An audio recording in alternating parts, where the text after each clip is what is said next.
What is up, everyone? We are here. It is Saturday, November 2nd of 2024. Ooh, it's coming to an end. Welcome to the month of November. These are the months that all of a sudden people's schedules get really hectic and chaotic because it is the time that families get together, people travel, and a lot of stress and a lot of just tension gets created because people feel like they always have something to do, but they don't have enough time to do it.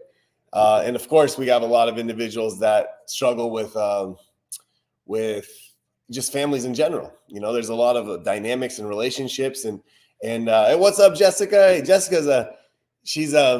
is cool. She's been watching this for years. And this last Tuesday, my family group, towards the end of the group, someone comes in. And she's all the way from the East Coast. I'm talking about like the East Coast. And she just comes in. She's like, "Hey, I made it in." And she came from Los Angeles and probably left at like 12 o'clock or 1 o'clock in the afternoon to make it there to an evening group, you know, using the public transportation. So Jessica's a super fan. If you don't know her, show her some respect. But hey, I appreciate you. Thank you so much. So and again, just a quick introduction. I know we got some people popping on. My name is Param. I do this most Saturdays. You know, I usually leave an announcement when we do it. You'll see it on YouTube or Facebook. And I do have a master's degree in marriage and family therapy. I am licensed as an advanced alcohol and drug counselor. I am passionate and committed to this thing called personal development and transformational work. I am in personal recovery myself. June 13th of 2008 is the day that I changed my life around and stopped living a certain way and started living a certain way. I coach high school basketball. I just started year 17. And I also teach at a local college here called Saddleback. I just found out there's 40,000 students that go to Saddleback on a yearly basis, which was fascinating to me. I'm teaching a couple classes right now. And I love kind of everything I do. And I love doing things like this. And hopefully my personal experience, my professional experience, my life journey has enough in it to engage you and add a little value to your life. So the reason I'm doing today's talk is I call it the ingredients to change. It's not the same talk that I've done before on change. But I kind of thought of it this way. You know, a lot of people around this time of year, they are trying to come up with different, recipes and ingredients to make these dishes and these foods, and they're looking things up and they're asking family members or pulling up old recipes from maybe individuals in their lives, like aunts and grandmas and grandpas and uncles that might have had a little unique way, and they're going through these grocery lists. And I thought change is also one of those things in life that also requires some ingredients. And I believe that a lot of people have this sincere desire to change. And it's not just things that they want to happen. It's things that potentially in their life they need to happen. Like there are certain needs in terms of like your financial spending, in terms of your physical health, maybe your weight, maybe a need to change a job that the people just don't treat you right. Maybe a need to change a relationship that potentially is abusive. Maybe a need to downsize. Maybe a need to, improve your communication with others. Like there's these needs in life. Yet, despite of having a real need, people fail to make those changes, either last, sustain, maintain, and transform. And the question is like, why? Why is human beings, why is our human brain so stubborn that we know we need to do something, yet despite of our sincere desire, we're unable to follow through with it? And hopefully today I can kind of shed some ingredients. So these ingredients are things that if you put together, it creates this wonderful outcome, like the dish or the food that you're trying to make, that will help you make the changes you want to make in life. And as I go through them, what I want you to do is, and some of you that are here right now, maybe you can write down some things that you've been trying to change in your life. And despite of your sincere desire or want or need to do so, you've failed at that. And I'm going to go over the ingredients, and you'll be able to identify which one of these ingredients you did not have in place, some, all, combination. So, if your participation, if you feel like it, write down some things that you're trying to change in your life. And if not, just at least think about the things you've been trying to change. And then, as I go through my list, we can go talk about it.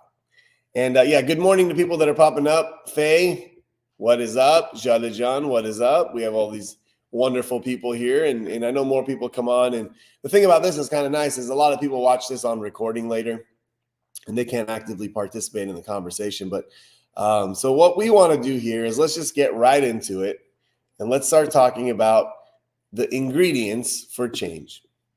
So the first thing that I have here is this thing called clarity. When you see something clear. And I believe that individuals who want to make a change, they only visualize it at a surface level. And they only visualize it in the beginning of the change process. They think about, what it would be like to have a new job, what it would be like to have a healthier body, what it would be like to have a nicer bank account, what it would be like to have a job that I actually love going to. And they're like, I need to make a change. Nothing wrong with that. But in order to truly make that change become a reality, the vision of that change needs to be so clear in the mind. It needs to be so clear to the point that you see it as if you have it. And it's not just one time. You might have to do this visualization exercise and the clarity of seeing your goals and seeing the change in your life multiple times a day. You might have to do it multiple times a week. You might have to do it multiple months in a row. You might have to do it multiple years in a row. When I wanted to go back to school and get like a bachelor's degree, when I didn't really have enough education to get a bachelor's degree, I remember printing up a diploma that said like bachelor's in human services. It had my name on it and like whatever. And I put it on the back of my binder, because going through getting like your associate's degree and going through your junior year and senior year, there's probably 77,000 times that you're like, what am I doing this for? What's the point? This is stupid. Even when I get out of school, am I going to get a job? Am I going to make money? You go through all these things in your mind. But every time I would see that diploma on the back, I'm like, that's what I need to get. See, it had already happened before it had happened. And I do this with everything, by the way. When I wanted to go get a master's degree, I remember seeing a therapist. He was sitting down and he had his legs crossed over his legs. He had long hair and he was sitting there processing people. And I was like, man, I want to be that guy. And I started visualizing being that guy over and over again. So one day I was a therapist, believe it or not, with long hair. If you look at the old videos, you'll see legs crossed over each other, processing people. In the visual, it was clear. Now I do this with everything in life. I do this with work. I do this with relationships. I do this with health. I do it with family. I visualize it and it gets crystal clear. So the first thing you got to look in your life is, have you created a vision of what you want? And if so, is that vision crystallized? See, some people do it only momentarily, and you can look back in your own experience. Now, the next one that we have here is something called competence. You have to learn and understand how to actually do it. See, for example, sometimes people say they want to, let's just go something generic. They want to lose weight. Well, do they really understand the requirements and the ingredients and the necessary components to actually lose weight? Just the desire to lose weight doesn't make you lose weight. You got to get crystal clear with what it would look like if you lost weight, what it would feel like if you lost weight, how it would improve the quality of your life, how it would improve your joints, your back, your muscles, how it would appear the aesthetics, how it would appear the way that you can bend over and you can pick up your grandkids, how it would feel if you are able to walk for 2 hours, how would it feel to wake up in the morning and not be stiff and sore. You got to visualize all that. But now it's like, okay, now that you want to achieve that, do you know how to do it? Have you consulted and talked with people that know how to do it? Have you done your research to see how to do it? Have you gained an accountability partner to hold you accountable for the days that it's too cold to do it? See, if the answer is no, if you don't have the competence, you're going to fail. It's kind of like, let's say, IKEA sometimes has really, really intense installation stuff that are hard to create. Now, imagine you get this box and you open it up and you put all the pieces on the floor. But you say, you know what? I'm not going to use the instruction manual. So for all of you that are super handy and it's kind of like you just get it, please push your knowledge to the side. But for the rest of us mortals, the rest of us common folks, good luck trying to figure that out. Even with the instruction manual, it's hard, right? Now, there are instruction manuals for everything in life. For everything in life. You can find them everywhere. You know, if you don't have a familiarity with like using something called ChatGTP, let me see if I can show you something real quick. Let me see if I share a screen. Let me open one up. One sec, guys. I just want to show you guys something. Share screen. How do you do this? Present. Share screen. Window. Oh, there we go. Okay. So I'm going to show you something real quick, my friends. Let me go here, Chat GTP. So I don't know how to lose weight. Can you tell me step by step what I need to do to succeed? Okay. I really want you guys to see what's happening over here, okay? I'm pretty sure you guys can see this right now. Let's see. Is it on your screen yet? It's not there yet. Hold up. Where'd it go? Well, I'll tell you this. I don't know if it's actually sharing it or not.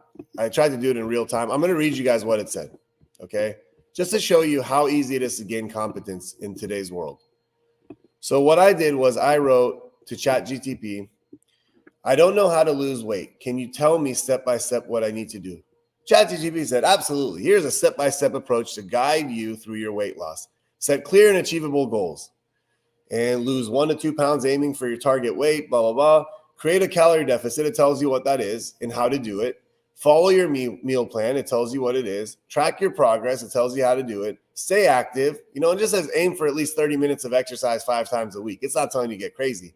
Stay hydrated. Get enough sleep. Practice mindful eating. Stay accountable. Be kind to yourself. My friends, I can go on that same thing and say, hey, I only have $75 for groceries this week. Can you create a grocery list for me that helps me with my weight loss journey? It will tell you every single item to buy at the price that it's at. It takes away all the work.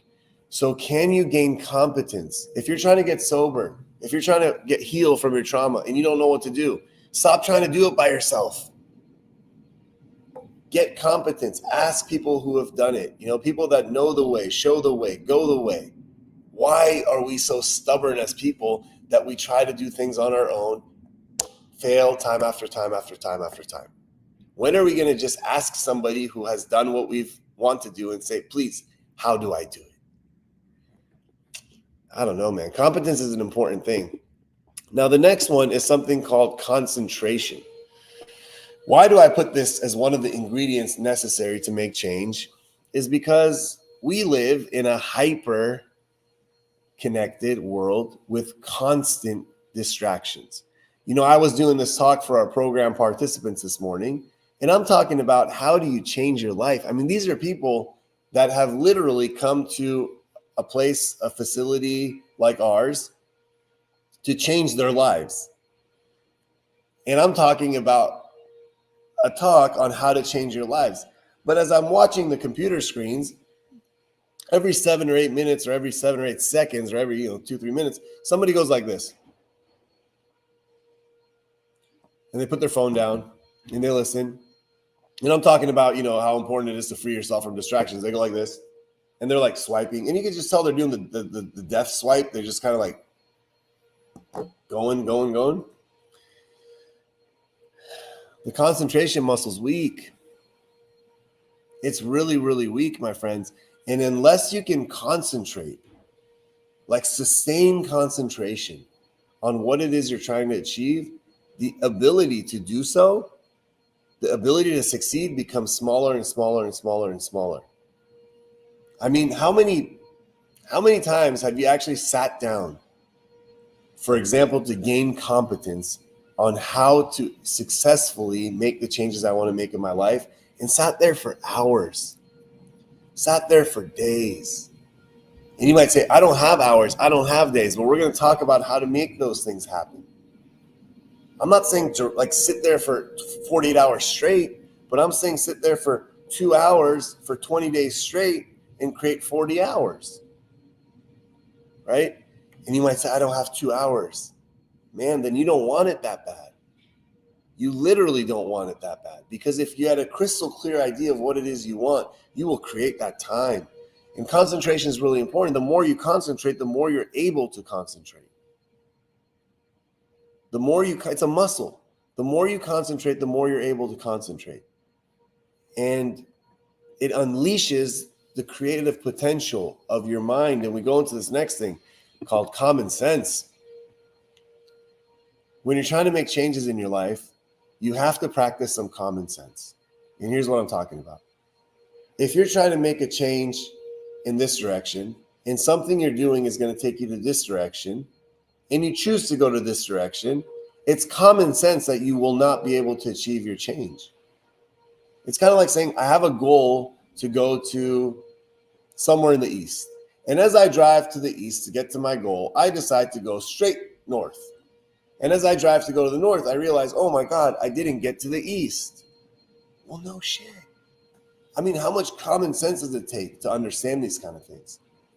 If I'm trying to be sober of drugs and alcohol, and I choose to use drugs and alcohol, I'm not going to be sober. If I'm choosing to follow a meal plan and adhere to it, and one day a week, enjoy myself and go have whatever I want to have and indulge and enjoy the luxuries of life, but I do it 2 or 3 times a week, you're not going to get there, right? If you're trying to go find somebody that's healthy in your life to find a relationship with, but you're going to bars and lounges and people that are getting hammered all the time, and you're like, I could never find myself someone good. Well, what do you think is going to happen? It just ain't going to happen that way. So common sense is important. And when we talk about trust your gut, there's something here on a biological level I want to teach. This is not really related to making the changes, but for some of you it is. So our gut, it has this very, very, very interesting fact to it that a lot of people don't know. There are more receptors, like neurochemical receptors inside the gut connections, that there is inside the brain. Google it if you don't believe me. The gut is our second brain. Your stomach is your second brain. Half of you might not know that. And some of you might know that. And the next thing I'm about to say is even worse if you know that. If you don't make sure that your gut is healthy, if you don't eat foods that align with gut health, and you choose to poison it and put toxins and put processed stuff and put drugs, alcohol, put whatever inside that gut, and you're wondering why you don't have that gut feeling, that instincts. And here's the next one. You know, serotonin, the thing that makes you feel good, the thing that makes you feel happy, guess where it is primarily created? Inside the gut. So people feel down, sad, depressed, and they have to get to ways to help their depression, whether it's with substances or pharmaceutical stuff. I'm not talking about like situational depression, like something bad happens in your life and you feel down. I'm talking about people that have been chronically depressed for a long period of time. And they go take medicine, and thank God, there's certain medicines for certain things. And, I'm not saying anything bad about that. But what if I told you the root, the origin of happiness potentially comes from our gut health? So why is that the case? Why does that happen? If you want to know, if you're curious, well, inside of our gut, we have these little friendly bacteria, billions of these little people just living inside our gut and making sure that this whole ecosystem of us stays healthy and operates well. They're our friends. And when you feed them gut healthy food, and that's kind of like things like kefir and yogurt and sauerkraut, and there's like stuff in there that you feed these little guys and they enjoy it and they love it, right? But when you stop feeding them that stuff and you put poisons and toxins and processed food and chemicals and all that stuff in there, they have nothing to eat. But they're living organisms, so they have to eat. So they start eating stomach linings and they start eating the internal gut stuff. And all of a sudden, stuff starts to get out. Bacteria starts to get out. We start to get infections. Our autoimmune system goes down. And people that have autoimmune disorders, a lot of it starts and ends with the gut. So, my friends, Google or ChatGPT, how to improve my gut health. What do I do to improve my gut health? Let's see. How to improve my gut health. And why is this important? To raise your Look, eat diverse range of foods. It tells you what they are. Incorporate probiotics, tells you what they are. Consume prebiotic-rich foods. And by the way, that's just like garlic, onions, bananas, asparagus, oats. Stay hydrated. Limit processed foods and sugars. Manage stress. Get enough sleep and exercise regularly. If you do all this stuff, you get healthier. People are like, oh, man, that's easy to do. Well, the problem is things that are easy to do are also easy not to do. That's the messed up part. But it's a choice when you really want it that bad. And by the way, our gut, our sixth sense, which is our gut, our instincts, our sixth sense is just as real as our eyes, as our eyesight, as our hearing, as our smelling, as our tactile. Did you know that? People don't know that. The reason why we don't feel it the same way as we see is because it's just so polluted in there. It's kind of like walking around with patches on your eyes and saying, I can't see.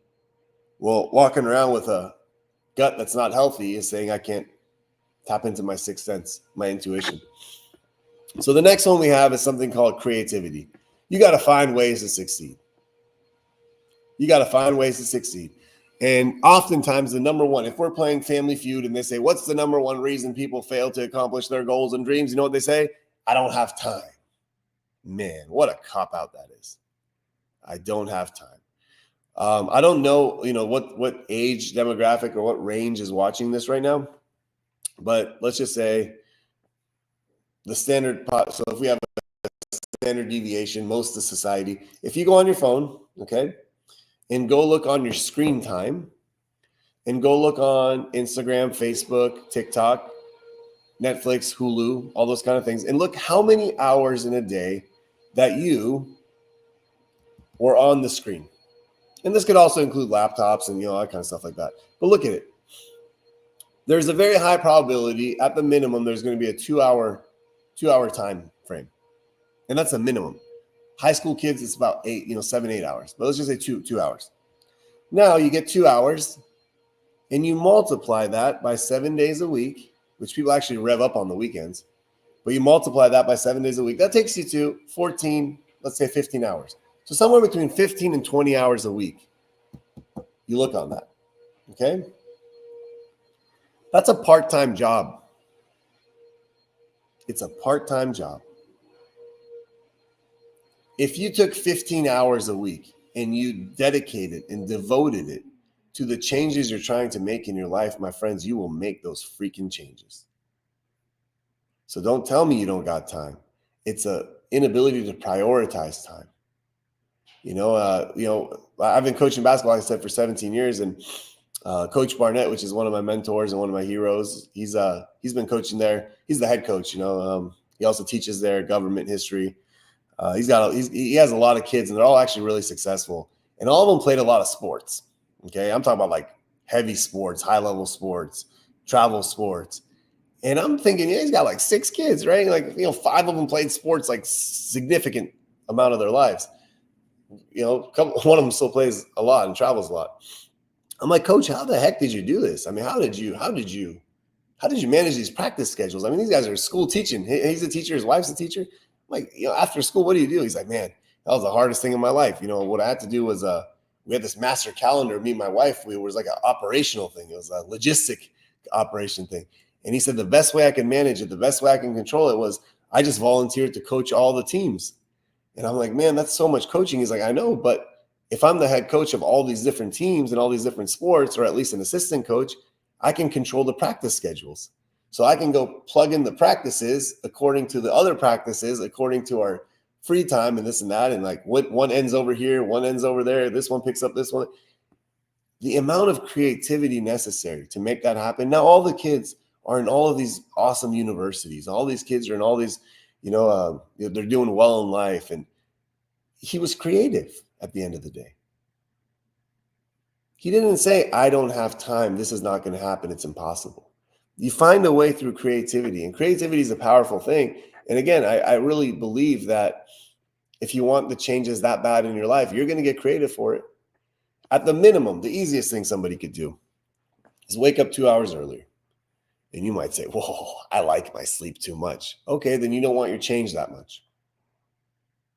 Straight up. If there is honestly no other time in your life because your life is so full and because you're never on your cell phone or you're never sitting down watching TV or you're never just wasting time on the phone talking to somebody about something that doesn't matter, or you're not just kind of feeling bad for yourself and all that kind of stuff. If you really don't have any time, right, then wake up earlier.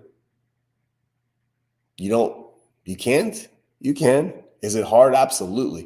Do you know how hard it is to wake up every morning when it's dark outside? It's one of the hardest things in the world to do. But the people that want to achieve something before they have to start their day, they do it. Let's see. Jessica, what'd you say? One of the things that I've heard lately that has made so much sense to me is that we don't lack motivation. We just are really motivated to not do the things or to do something else. Yeah, well, it's a motivation problem. 100% is a motivation problem, and it's a focus problem, and it's an avoidance problem. So I believe that human beings, when they really, really, really are motivated to do what it is that they have to do, they do it no matter what. They do it no matter what. And if you're not doing it no matter what, if your excuses are winning, that means you don't want it bad enough. It means you don't want it bad enough. It's as simple as that.